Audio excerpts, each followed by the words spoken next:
Welcome to DelftStack. In today's tutorial, I'll show you how to update AnyDesk and make sure you always have the latest stable version installed on your computer. Keeping AnyDesk updated helps improve performance, security, and compatibility with new features. First, open AnyDesk on your PC or laptop.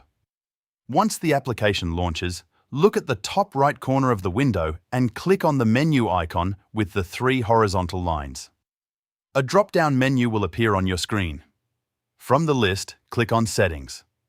This will open the AnyDesk Settings panel where you can manage different options related to the software. Next, go to the Access tab, or in some versions, you may see the Security tab instead. Scroll down until you find the Automatic Update section. Here, click on the Update option and select Enabled, Main Channel. This setting ensures that AnyDesk automatically stays updated with the newest stable release available. After selecting the option, close the settings window. Your changes will be saved automatically, and AnyDesk will now keep itself updated in the background. Thanks for watching.